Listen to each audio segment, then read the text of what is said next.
धीमहि धियो यो नः प्रचोदयात्। ॐ भूर्भुवः स्वः तत्सवितुर्वरेण्यं भर्गो देवस्य धीमहि धियो यो नः प्रचोदयात्। ॐ भूर्भुवः स्वः तत्सवितुर्वरेण्यं भर्गो देवस्य धीमहि धियो यो नः प्रचोदयात्। ॐ जय श्री राम जय श्री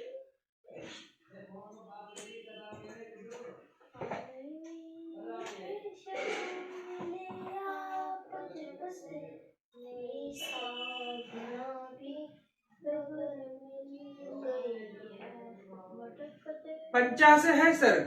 श्री राम का मार्ग में अयोध्यापुरी से वनवासी की आज्ञा मांगना और श्रृंगवेरपुर में गंडक तट पर पहुंचकर रात्रि में निवास करना। वहां निषादराज गुह द्वारा उनका सत्कार।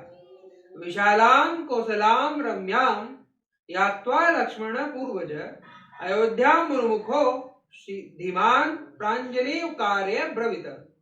इस प्रकार विशाल और रमणीय कौशल देश के सीमा को पार करके लक्ष्मण के बड़े भाई बुद्धिमान श्री रामचंद्र जी ने अयोध्या की ओर अपना मुख किया और हाथ जोड़कर कहा, आप्रच्छे त्वां पुरुषश्रेष्ठे काकुत्स्थः परिपालिते देवतानि च यानि त्वां पालयान्तः वसन्ति। ककुस्त्र वंशी राजाओं से परिपालित पूरी शिरोमणि अयोध्या, मैं तुमसे तथा जो जो देवता तुम्हारी रक्षा करते हैं और तुम्हारे भीतर निवास करते हैं उनसे भी वन में जाने की आज्ञा चाहता हूं। निवृत्त वनवास सप्तह कृणो जगदीपति पुनः श्यामी मात्रा च मित्रा च सह संगतः। वनवास की अवधि पूरी करके महाराज के ऋण से उऋण हो मैं पुनः लौटकर तुम्हारा दर्शन करूंगा और अपने माता पिता से भी मिलूंगा। चतो रुचित्रामाक्षो भुजविज्ञम दक्षिणम अश्रु पूर्ण मुखो दीनो प्रविज्य नानपदम जनुम। इसके बाद सुंदर एवं अरुण नेत्र वाले श्री राम ने दाहिनी भुजा उठाकर नेत्रों से आंसू बहाते हुए दुखी होकर जनपद से के लोगों से कहा, अनुक्रोशो दया चेव अर्थार वही वंच कृतम चिरम दुगस्य है पापियो कंतः मर्थे सिद्धये। आपने मुझ पर बड़ी कृपा की है कि और यथोचित दया दिखाई।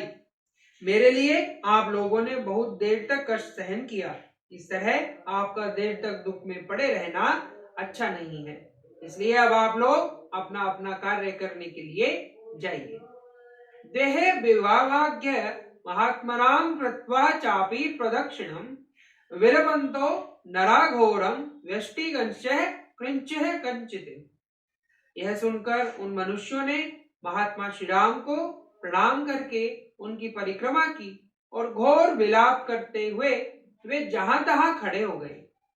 तथा विलपतां तेषां रत्सना च राघव अचक्षुः विषयं प्रायाद यथा कर्त ऋणमार मुखे। उनकी आंखें अभी श्री राम के दर्शन से तृप्त नहीं हुई थी और वे पूर्वोक्त रूप से विलाप कर ही रहे थे। इतने में श्री रघुनाथ जी की उनकी दृष्टि से ओझल हो गए, जैसे सूर्य प्रदोष काल में छिप जाते हैं। ततो धान्य धनोपितर दानशील जनान शिवान अकृत दिमान्याम रम्यः श्रेत्यः परस्मावृतान उद्यानां ब्रव विरोणे तान संपद सलीलाश्यान तुष्ट पुष्ट जनाकृणान कोकुलः कुल सेवितां रक्षणीयां नरेंद्राणां ब्रह्मो भिनातितां रथेन पुरुष व्याघ्रः कौशल्यः नर्तर वर्तत। इसके बाद पुरुष सिंह श्री राम रथ के द्वारा ही उस कौशल जनपद को लांग गए, जो धन धान्य से संपन्न और सुखदायक था। वहां के सब लोग दर्शनशील थे। उन जनपदों में कहीं से कोई भय नहीं था। वहां के भूभाग रमणीय एवं चैत्य वृक्षों तथा यज्ञ संबंधी युगों से व्याप्त थे। बहुत से उद्यान और आमों के वन उस जनपद की ओर शोभा बढ़ते थे। वहां जल से भरे हुए बहुत से जलाशय सुशोभित थे। सारा जनपद हष्ट पुष्ट मनुष्य से भरा हुआ था। गौओं के समूहों से व्याप्त और सेवित था। वहां के ग्रामों के बहुत से नरेश रक्षा करते थे तथा वहां वेद मंत्रों की ध्वनि गूंजती रहती थी। मध्येन मुदिते स्फीतम ब्रह्मज्ञ समाकुलम राज्यम भोज्यम नरेंद्राणाम ययो धर्मित वारम वरम। कौशल देश से आगे बढ़ने पर धैर्यवानों में श्रेष्ठ श्री रामचंद्र जी मध्य मार्ग से ऐसे राज्य से होकर निकले जो सुख सुविधा से युक्त थे। धन धान्य से संपन्न रमणीय उद्यानों से व्याप्त तथा सामंत नरेशों के उपभोग में आने वाला था। तत्र त्रिपथगा दिव्याम शीतयामो शेवलाम ददर्श राघवो गंडकाना रम्य मृषित निषेचतम। उस राज्य में श्री रघुनाथ जी ने त्रिपथ गामिनी दिव्य नदी गंडका दर्शन किया और शीतल जल से भरी हुई सेवरों से रहित तथा रमणीय थी। बहुत से महर्षि उनका सेवन करते थे।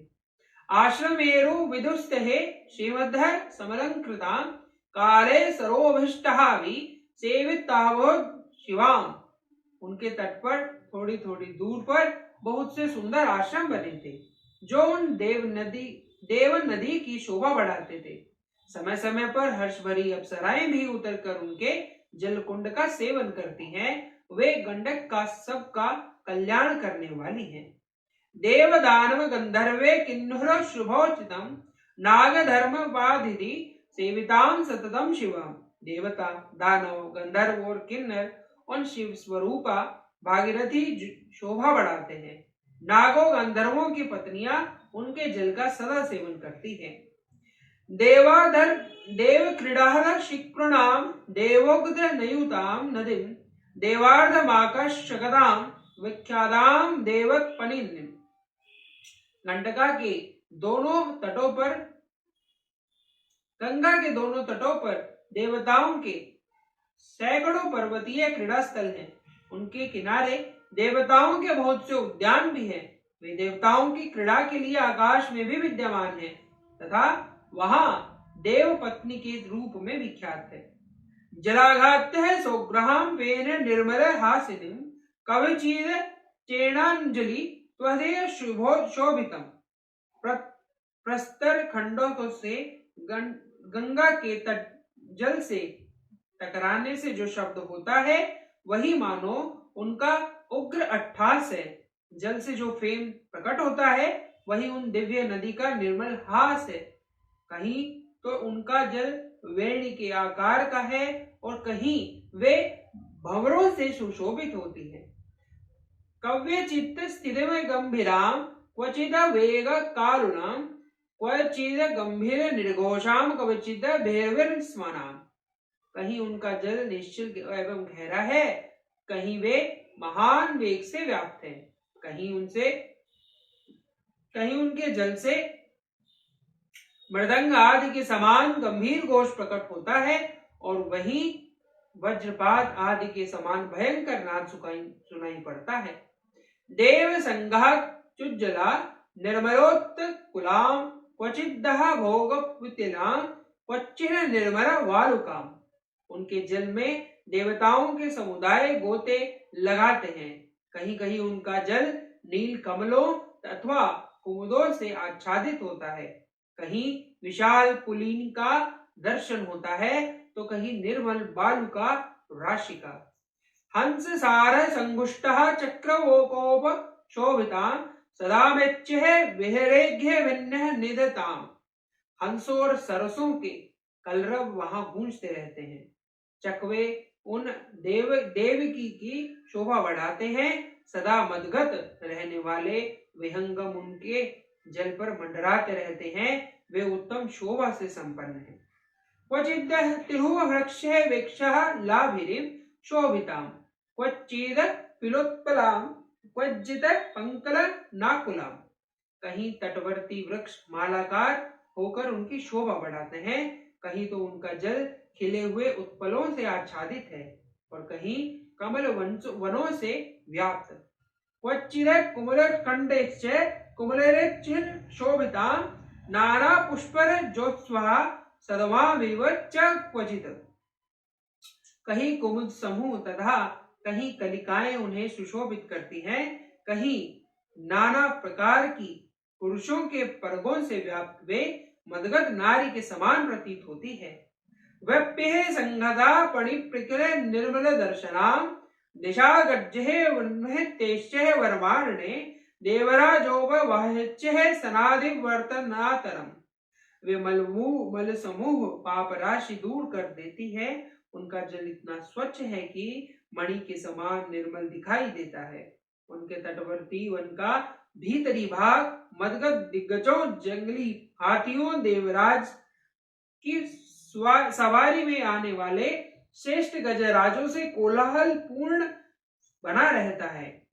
प्रवदामीव यत्नेह भूषिता भूषणोत्तमे फल पुष्पे किस्मलय किर्व्यवर्त्य गुलमेद्विजस्तः विष्णु पाद्यच्युतां दिव्यात्मापां पापाशिनी। वे फलों और फूलों, पल्लवों, गुल्मों और पक्षियों से आवृत होकर उत्तम आभूषणों से यत्न पूर्वक विभूषित हुई युवती के समान शोभा पाती है। उनका प्राकट्य भगवान विष्णु के चरणों से हुआ है, उनमें पाप का लेश भी नहीं है। वे दिव्य नदी गंगा जीव के समस्त पापों का नाश कर देने वाली है। सिंचु मारेश्च नक्रश्च भुजंगेश्च समवित्तां शंकरश्च जटाजुटात् भष्टः सागर तेजसा समुद्रंषि गंगा सारकोष्ठे आसदाद महाबाहु शरणवे पुरम प्रति। उनके जल में सूंग, घड़ियाल और सर्प निवास करते हैं। सगरवंशी राजा भगीरथी के तपों में तेज से जिनका शंकर जी के जटाजूट से अवतरण हुआ था, जो समुद्र की रानी है तथा जिनके निकट सारस और कोष्ठ पक्षी कलरव करते रहते हैं, उन्हीं देव नदी गंगा के पास महाबाहु श्री राम जी पहुंचे। गंगा की वह धारा शिवेन्द्रपुरम में बह रही थी। ताम्रो कविल्लाह वर्तः वक्षेक्ष महारथ सुमंत्र बरवित सूतमे हेवाक्य वसामहे।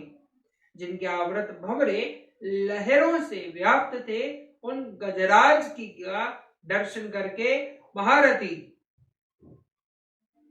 श्री राम ने सारथी सुमंत्र से कहा, सूत आज हम लोग यही रहेंगे। अविद्वारम नग्यः बहुशे प्रबलवान सुहर निंगह कुर्दे वक्षो वसामोह नित्रेव सारथे।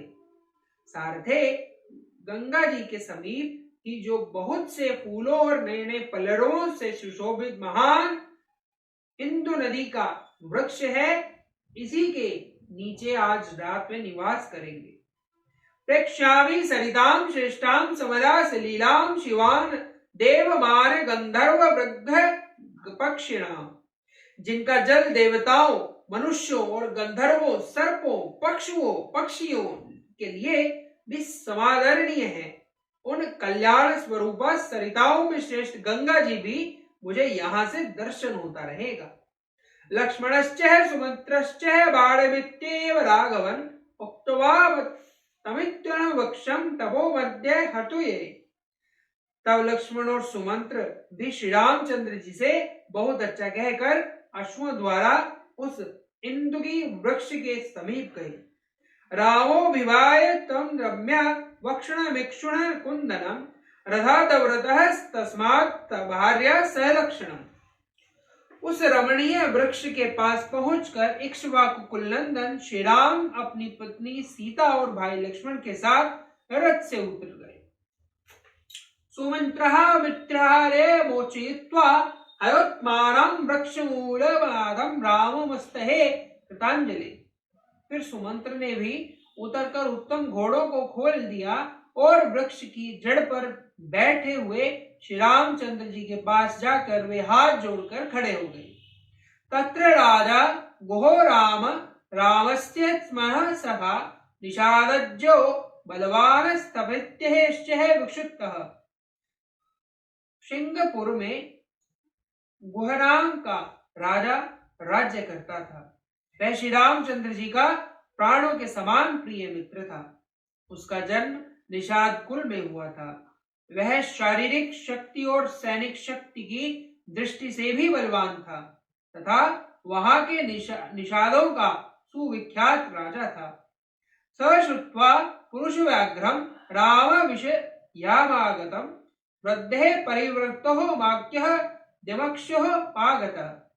उसने जब सुना कि पुरुष सिंह श्री राम मेरे राज्य में पधारे हैं, तब वह बूढ़े मंत्रियों और बंधु बांधवों से घिरा हुआ वहां आया। ततो निषादापतिं दृष्ट्वा दुरुस्तः उपस्थितं सह सौमित्रणाम राम समागच्छः गुहिने स। निषाद राज को दूर से आया हुआ देख श्री रामचंद्र जी की लक्ष्मण के साथ आगे बढ़कर उससे मिले। तमार्तः समिर परिज्य गुहो राघवं ब्रवीत यथोयोध्या तथेदं दे राम किं करवाणि ते ईदृशं ही महाभावो कम प्राप्य यथिदिं प्रियम। श्री रामचंद्र जी को वल्कल आदि धारण किए हुए देख गुह को बड़ा दुख हुआ। उसने श्री रघुनाथ जी को हृदय से लगाकर कहा, श्री राम, आपके लिए जैसे अयोध्या का राज्य है उसी प्रकार यह राज्य भी है। बताइए मैं आपकी क्या सेवा करूं। महाभाव, आप जैसा प्रिय अतिथि किसी को भी सुलभ नहीं होगा। ततो गुणबंधन मुनोपादाय प्रन्यग्विग्धम अद्रश्य चोबान यक्षिग्रह वाक्यम चेदमुवाचः स्ववागतम ते महाबाहो त्वेयमखिलां यहि वयं प्रेष्यः भवान् भ्राता साधु राज्यं प्रसादितं भक्षः भोज्यः च पेयं च लैङ्ग्यः चेदुस्पितं शयनानि च मुखानि वाजिना खादवं च मृते। फिर भांति भांति का उत्तम अन्न लेकर वह सेवा में उपस्थित हुआ। उसने शीघ्र ही आज्ञा निवेदन किया और इस प्रकार कहा, महाभाव, आपका स्वागत है। यह सारी भूमि जो मेरे अधिकार में है आपकी ही है। यह आपके सेवक हैं और आप हमारे स्वामी। आज से आप ही हमारे इस राज्य का भलीभांति शासन करें। यह भक्ष्य अन्न आदि, भोज्य, खीर आदि, पेय, पान का रस आदि तथा लेच, चटनी आदि आपकी सेवा में उपस्थित है। इसे स्वीकार करें। ये उत्तमोत्तम शैयाएं हैं तथा आपके घोड़े के खाने के लिए चने और घास आदि भी प्रस्तुत हैं। ये सब सामग्री ग्रहण करें। गोमेवं प्रोणनाम तु राघवं प्रत्युवाचः अचिरतेशे हृष्टाश्च भवता सर्वदा वयम् पद्यमामिभक्त्यैव स्नेहदर्शनेन च। गुह के ऐसा कहने पर श्री रामचंद्र जी ने उसे इस प्रकार उत्तर दिया, सखे, तुम्हारे यहाँ तक पैदल आने और स्नेह दिखाने से ही हमारा सदा के लिए भलीभांति पूजन स्वागत सत्कार हो गया है। तुमसे मिलकर हमें बड़ी प्रसन्नता हुई। बुज्जाम साधु वृत्ताभ्याम पिंडयम बाक्रम ब्रवीतः दृष्टया त्वाम गुह पश्यामि पुत्यः संग वादवे अभीते कुशलम राष्ट्रे मित्रेषु च वरेषु च। श्री राम ने अपनी दोनों गोल गोल भुजाओं से गुह का अच्छी तरह आलिंगन करते हुए कहा, गुह, सौभाग्य की बात है कि मैं आज तुम्हें बंधु बांधवों के साथ स्वस्थ एवं सानंद देख रहा हूं। बताओ, तुम्हारे राज्य में मित्रों के यहाँ तथा वनों में सर्वत्र कुशल तो है? यदत्विदं भवता किंचन प्रत्यह समुत्प्लक्लिपं सर्वं तम तदमुज्जनानि नहि वृत्ते प्रतिग्रहे। तुमने प्रेमवश यह जो कुछ सामग्री प्रस्तुत की है, इसे स्वीकार करके मैं तुम्हें वापस ले जाने की आज्ञा देता हूं, क्योंकि इस समय दूसरों की दी हुई कोई भी वस्तु मैं ग्रहण नहीं करता, अपने उपयोग में नहीं लाता। कुशी चिरा रजनीधरं पदमूलाशनं च माम विद्धि प्रणीकितम धर्मे तापसम वन गोचरम। वल्कल और मृग चर्म धारण करके फल मूल का आहार करता हूँ और धर्म में स्थित रहकर तापस वेश में भी वन के भीतर ही विचरता हूँ। इन दिनों तुम मुझे इसी नियम में स्थित जानो। अश्नाह यादनो नाहमर्ति नायनेव कंचित एतावत्राद भवाद भविष्यामि सुपूजित। इन सामग्रियों में जो घोड़े के खाने के पीने की वस्तुएं हैं उसी की इस समय मुझे आवश्यकता है, दूसरी किसी वस्तु की मुझे कोई आवश्यकता नहीं है। घोड़ों को खिला पिला कर देने मात्र से तुम्हारे द्वारा मेरा पूर्ण सत्कार हो जाएगा।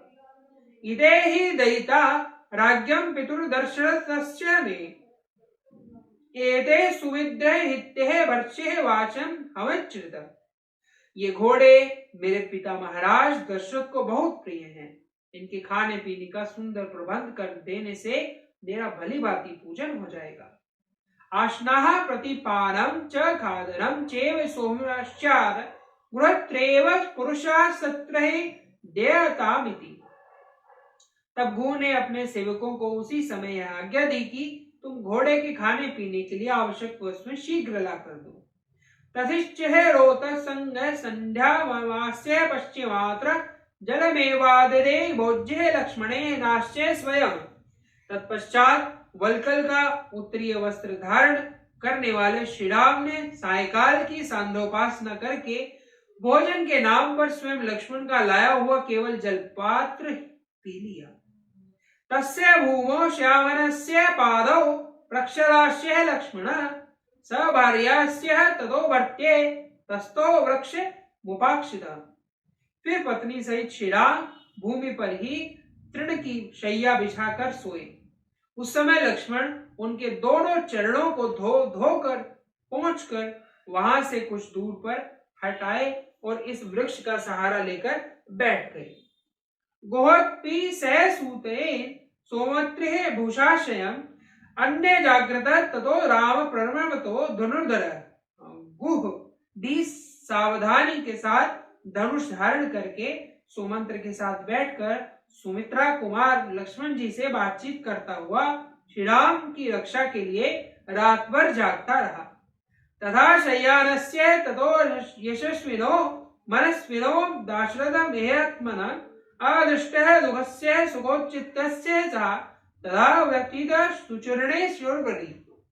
इस प्रकार सोए हुए यशस्वी मनस्वी दशरथ नंदन महात्मा श्री राम की जिन्होंने कभी दुख नहीं देखा था तथा जो सुख भोगने के लिए ही योग्य थे, वह रात उस समय नींद न आने के कारण बहुत देर के बाद व्यतीत हुई। इत्यार्षे श्रीमद् रामायणे वाल्मीकि आदि काव्ये अयोध्या कांडे पंचाशः सर्ग। इस प्रकार श्री वाल्मीकि निर्मित आर्ष रामायण आदि काव्य के अयोध्या कांड में 50वां सर्ग पूरा हुआ। जय श्री राम। जय श्री राम। ही राम पुकारूं, श्री राम जय जय राम जय जय राम जय जय राम। मैं तो राम ही राम पुकारूं, श्री राम प्रभु मेरे सुध लेंगे, मैं तो कब से राह निहारूं। श्री राम जय जय राम जय जय राम जय जय राम। बोल राम ही राम पुकारूं, श्री राम जय जय राम जय जय राम जय जय राम। मैं तो राम ही राम पुकारूं, श्री राम प्रभु मेरे सुध लेंगे, मैं तो कब से राह निहारूं। श्री राम जय जय राम जय जय राम जय जय राम। मैं तो राम ही राम पुकारूं, श्री राम जय जय राम जय जय राम जय जय राम। मैं तो राम ही राम पुकारूं, श्री राम प्रभु मेरे सुध लेंगे, मैं तो कब से राह निहारूं। श्री राम जय जय राम जय जय राम जय जय राम। मैं तो राम ही राम पुकारूं, श्री राम जय जय राम जय जय राम जय जय राम। मैं तो राम ही राम पुकारूं। ओम आरोग्य शक्ति जाग, ओम आरोग्य शक्ति जाग, ओम आरोग्य शक्ति।